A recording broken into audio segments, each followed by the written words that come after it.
ನಮ್ಮ ರಾಜ್ಯದ ಪೊಲೀಸ್ ಇಲಾಖೆಯ ವ್ಯವಸ್ಥೆ ಎಷ್ಟು ಕೆಳಮಟ್ಟಕ್ಕೆ ಬಂದಿದೆ ಅಂತ ಈ ದೃಶ್ಯ ನೋಡ್ತಾ ಇದ್ರೆ ಸ್ಪಷ್ಟವಾಗಿ ಗೊತ್ತಾಗುತ್ತೆ. ಈ ಮಟ್ಕಾ ದಂಧೆ ನಡೆಸ್ತಿರೋ ದಂಧೆಕೋರರಿಗೆ ಕಾನೂನಿನ ಬಗ್ಗೆ ಭಯ ಆಗ್ಲಿ, ಪೊಲೀಸರ ಬಗ್ಗೆ ಅಂಜಿಕೆಯಾಗ್ಲಿ ಯಾವುದೂ ಇಲ್ಲ. ಬಳ್ಳಾರಿಯಲ್ಲಿ ಮಟ್ಕಾ ದಂಧೆ. ಈ ಮಟ್ಕಾ ದಂಧೆ ನಡೀತಿರೋದು ಯಾವುದೋ ಬಿಹಾರದಂತಹ ಹೊರ ರಾಜ್ಯದಲ್ಲಿ ಅಲ್ಲ, ಬದಲಾಗಿ ನಮ್ಮದೇ ರಾಜ್ಯ ಬಳ್ಳಾರಿಯಲ್ಲಿ. ಬಳ್ಳಾರಿ ನಗರದ ಮಧ್ಯಭಾಗದ ಕಣೇಕಲ್ ಬಸ್ ಸ್ಟಾಪ್ನ ಪಕ್ಕದಲ್ಲಿಯೇ ಇಷ್ಟು ದೊಡ್ಡ ಮಟ್ಟದಲ್ಲಿ ಬಿಡಾರ ಹೂಡಿ ದಂಧೆ ನಡೆಸ್ತಾ ಇದ್ರು ಕೂಡ ಪೊಲೀಸರ ಗಮನಕ್ಕೆ ಬಂದಿಲ್ಲ ಅನ್ನೋದು ಹಾಸ್ಯಾಸ್ಪದವೇ ಸರಿ. ಇಲ್ಲಿ ನಡೀತಿರೋ ಅನ್ಯಾಯ ಅಕ್ರಮದ ಬಗ್ಗೆ ಪೊಲೀಸರಿಗಾಗಲಿ ಅಥವಾ ಇದಕ್ಕೆ ಸಂಬಂಧಪಟ್ಟ ಅಧಿಕಾರಿಗಳಾಗಲಿ ಗೊತ್ತೇ ಇಲ್ವಾ?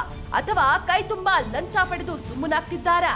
ಇನ್ನಾದ್ರೂ ಕೂಡ ಸಂಬಂಧಪಟ್ಟ ಅಧಿಕಾರಿಗಳು ಈ ಬಗ್ಗೆ ಗಮನ ಹರಿಸಿ ಮಟ್ಕಾ ದಂಧೆ ನಿಲ್ಲಿಸಬೇಕು ಅನ್ನೋದು ವಿಜಯ ಟೈಮ್ಸ್ ಆಗ್ರಹ.